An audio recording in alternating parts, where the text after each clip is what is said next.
We are back with the HBCU NFL Report off-season edition on HBCU Game Day, where we keep you guys updated on your favorite Black college football stars in the pros. I am Symone Stanley, as always, usually as always, because he's been dodging me lately, joined by Lute Williams. Lute, how have you been?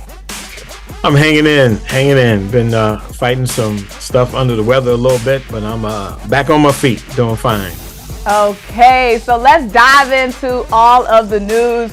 We have some free agency transactions. It's been a wild free agency period in the NFL, so we're going to talk about all the players who re-signed with their franchises and one big name who skipped town. Okay, signed with one of the enemies. We're going to get into that, but first, let's start with some coaching news. So, Anthony Levine Sr., former Tennessee State University star, turned star with the Baltimore Ravens, has now joined the coaching staff with the Tennessee Titans. He is going to be a special teams assistant coach. So he's back in the Music City doing his thing. And not surprising, Anthony Levine Sr. had a long NFL career, almost 10 years.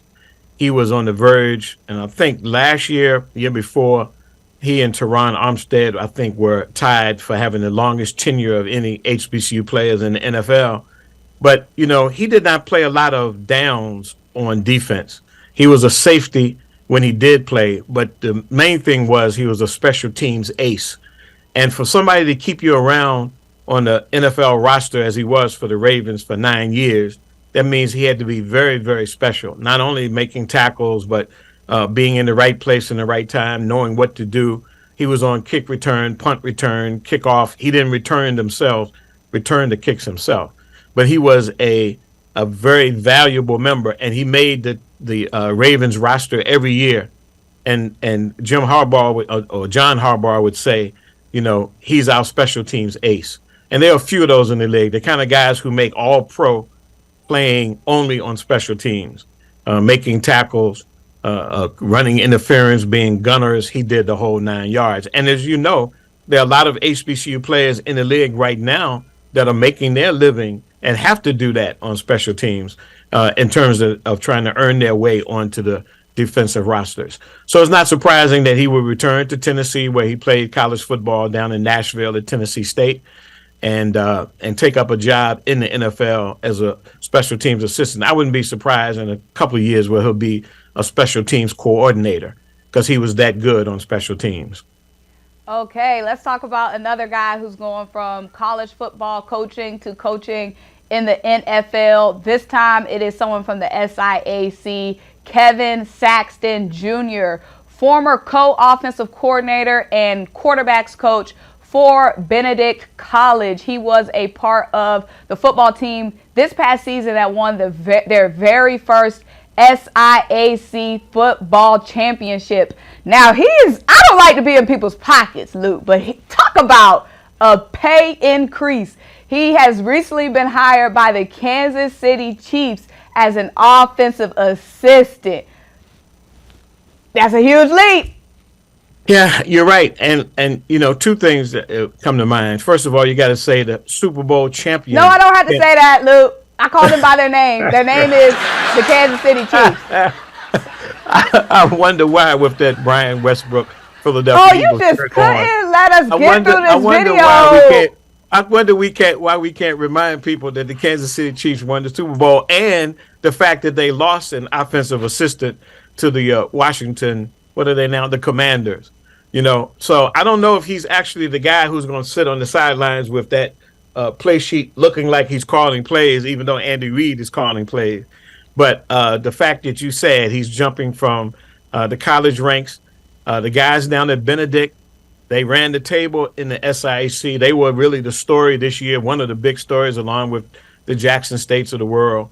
They were one of the big stories, came out of nowhere in just the second year under their head coach to win the SIAC. And their offense was certainly a key part of that.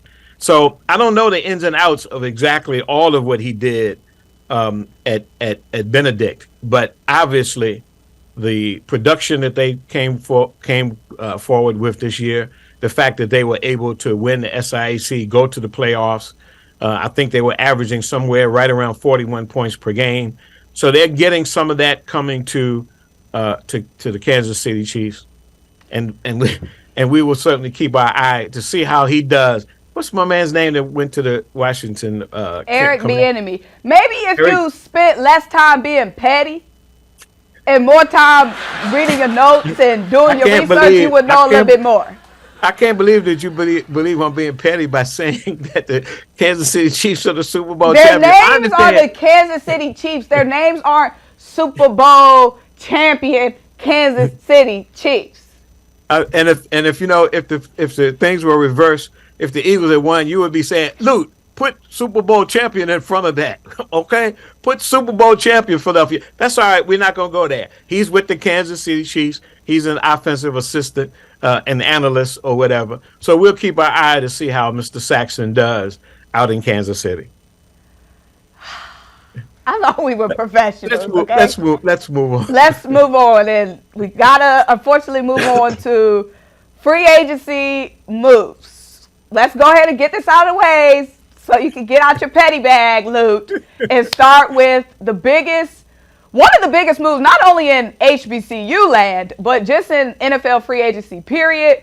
Javon Hargrave, former South Carolina State Bulldog, drafted by your Pittsburgh Steelers, former Pittsburgh Steeler turned Philadelphia Eagle. Javon Hargrave signed with the San Francisco, I call them the San Francisco 49ers, but I think they're really called the San Francisco 49ers. He signed a 4-year deal there, $80+ million. Congratulations, Javon. No doubt, congratulations. Yeah, $50 million guaranteed. I'm sure he and his family are celebrating a great contract. No, a $40 million guaranteed. He got less than Tremaine Edmonds, who left the Bills and went to Chicago Bears. He got $50 million, but he only got $72 million total. Javon Hargrave got $84 million from for moving from the Eagles to the 49ers.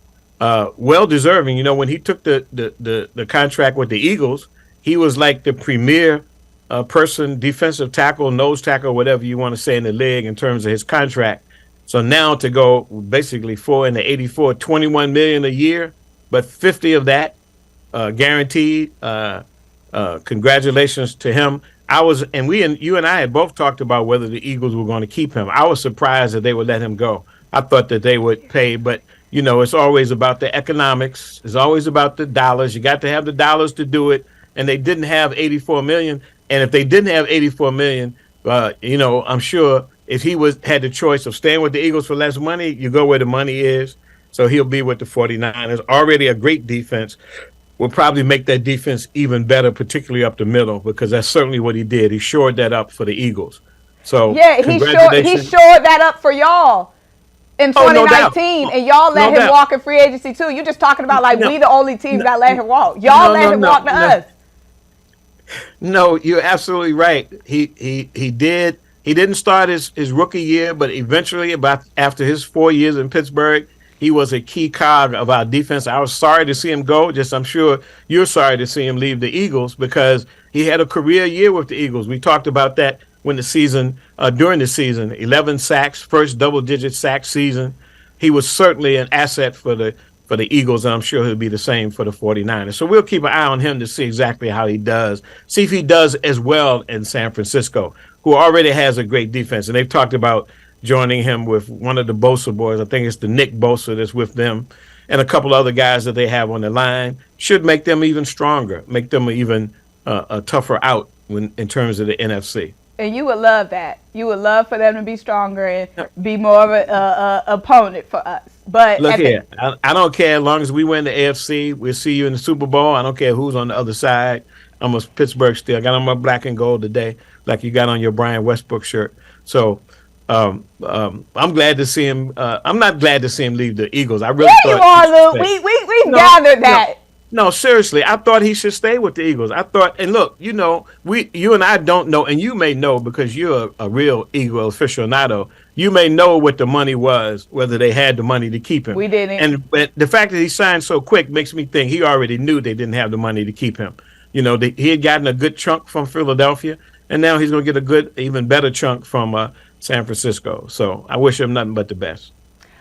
All right. Well, we have to talk about one more key name in HBCU football that is moving on to another team. Another former Eagle now, Mack McCain, former North Carolina A&T Aggie. He was signed by the Detroit Lions early in the offseason off of the Philadelphia Eagles practice squad. So the Eagles last season and this season, we are very deep at cornerback, the position where Mack plays. So there was never really opportunity for Mack to get any playing time outside of special teams, to get any reps because of all the veteran depth that we already had at corner. So this move to the Lions is a really good move for Mack. Not only one, because of their lack of depth at corner, which will create opportunity for a younger guy like McCain, but also because this guy, James Houston. James Houston is on the Lions, former Jackson State Tiger, and Mack McCain's family and James Houston's family they're family friends. So now they can tailgate together and, I don't know what their traditions are at Lions tailgates. I don't know what they eat and stuff. They was eating cheesesteaks in Philly. I don't know what they do out there, but they can enjoy those Lions traditions together. Well, interesting you mentioned family, because I talked to Mack McCain's father at A&T's homecoming this year, and he said to me, he said, I don't know why they're keeping him. I don't know why the Eagles are keeping him. They're not playing him. They're not playing him, but they're keeping him. They're paying him. So he's like, as long as he's being kept and got a contract, I'm happy.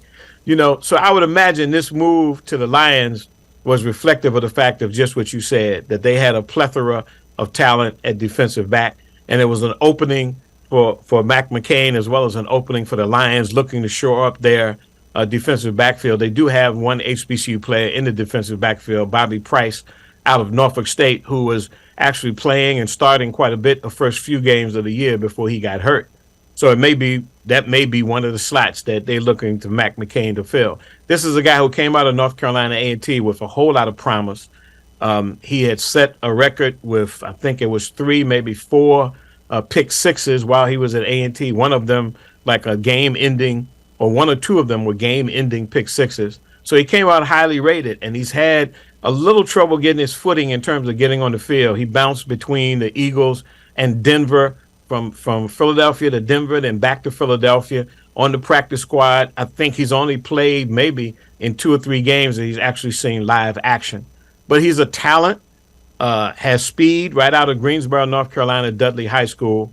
So it'll be interesting. And, the story on Mack McCain is he is the grandson of one of the A&T 4. His grandfather, Franklin McCain, was one of the 4 students that sat in at the Woolworth's lunch counter on February 1st, 1960, that sparked the civil rights movement and sparked sit-ins and demonstrations and boycotts all over the country. His father was a great man, a guy I had a chance to interview when I worked at A&T. And he is, when you see the name Franklin McCain, know that he is from that tradition. His father is a significant and historical figure, Franklin McCain. So Mack McCain staying in the league. This will be now, it seems to me, his third year. Going to third year. Yeah, this is his 3rd year in the league. So again, like his father said, the fact that he's staying around in the league and they're keeping him around, that means that, mom and daddy don't have to pay for him. He's getting a check from the NFL. So good luck, and hopefully he gets on the field more for the Lions. And you said out of Dudley High School, just, for the record. Originally out of Ragsdale High School. That's my high school that I went to. He originally went to Ragsdale. Then I guess he was too talented, maybe, for our football team, and he ended up transferring, or somehow he ended up at Dudley. But the OG roots, we pump up that talent at Ragsdale. Let me tell you about it, Lou. Y'all want to go to Dudley and cover Dudley all the time, but we got some talent out of Ragsdale.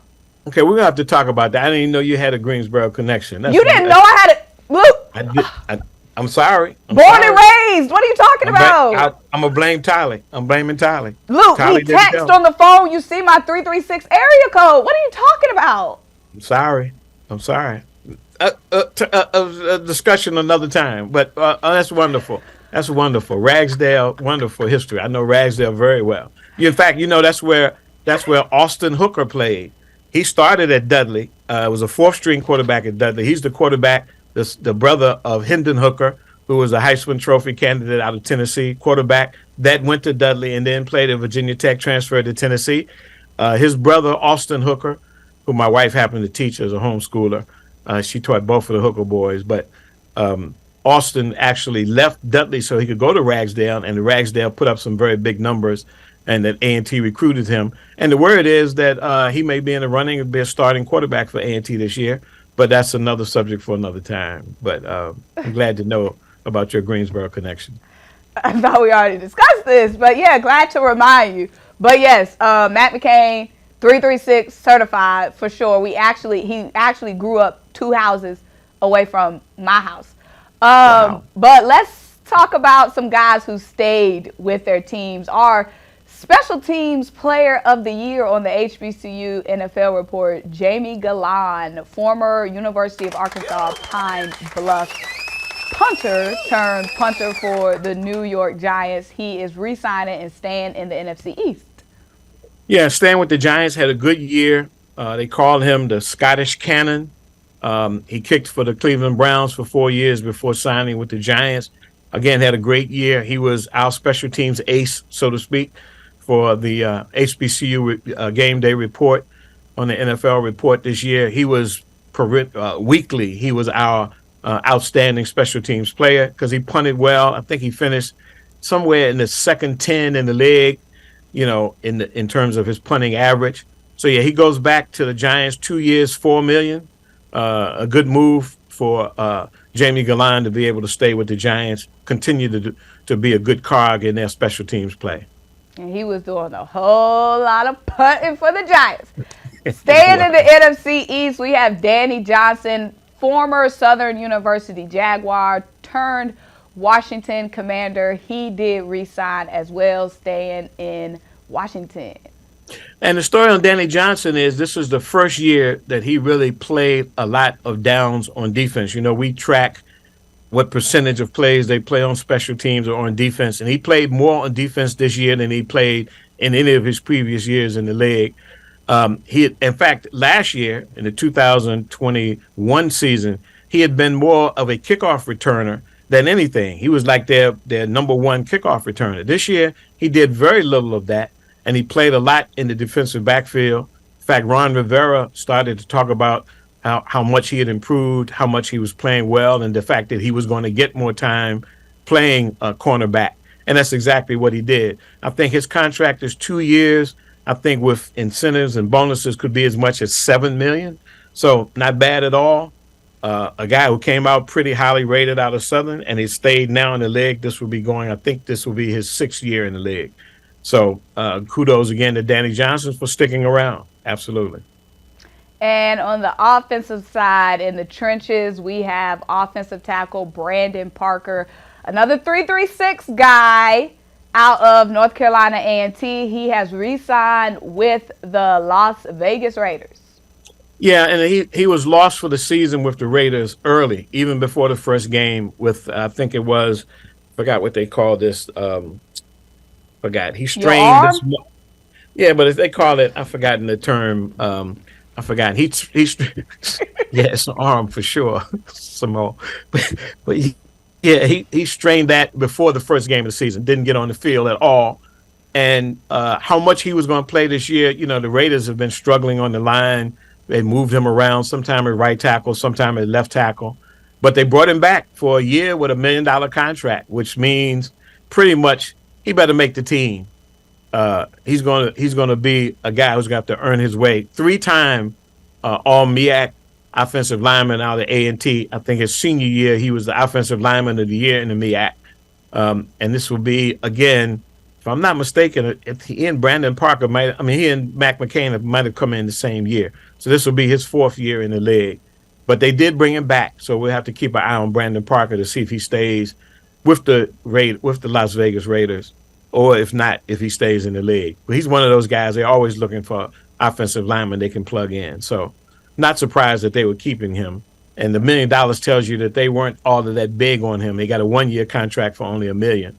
But Brandon is a tough guy. I'm sure he'll work his way and make his way onto the team.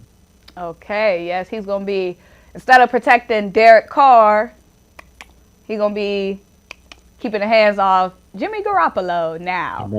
How about that? Yeah. So, Arizona Cardinals re-signed Antonio Hamilton, a cornerback. Out of South Carolina State, and he, like Danny Johnson, this year, we covered this in the beginning of the year. He had an accident at his home where he had some burns on his body. I think he was, I don't know if he was fixing a turkey or something, trying to deep fry a turkey, and he had an accident and got burnt. They said before that he was scheduled to start for the first time in his 7-year career. He had been a backup, a kind of a nickel back and an extra defensive back for most of his career, but he had actually earned a starting spot in camp. So he missed the first 3 games of the season, I think, before he came back. When he came back, he played well, had his first interception of his then 7-year career. He had an interception this year, as we talked about when our end of the year thing. There were several people who did that this year. Danny Johnson included amongst those, had their first interceptions, which indicated that they were playing more downs, getting more opportunities. So Antonio Hamilton coming back to the Cardinals. Cardinals are certainly a team in disarray. I think they fired their coach. They got a new coach coming in, but they've kept Antonio Hamilton around, I think, 2 years, 5 million, 2 years, 6 million, something like that. Let's see. Since Antonio Hamilton, 1-year deal. It doesn't say the details. Oh, that's right. They didn't have the numbers for him. Yeah. So, but they're keeping him around, and he's a guy. This is his 3rd NFL team. So he's a guy who's proven to have some staying power in the NFL, and obviously, if he's coming back to Arizona after getting that first pick and playing well, you'll probably see him in a Cardinals uniform this year. And I feel like we had one more. Didn't we have 5? I think we've covered everybody. Let me think. Yeah, I think we've covered everybody. We got the 2 coaches, and we got the big signing, as well as the guys who stayed put. We got Mack moving. I think that's it. Okay. Well, guys, this is the first wave of the HBCU NFL Report free agency edition. We know guys can still be signed and be moved until the season starts in September. So make sure you are locked in here with myself and Lute Williams on HBCU Game Day. Give us a like, give us a comment, subscribe, and also turn your notification bells on so you don't miss a single video. And until we talk to you guys next time.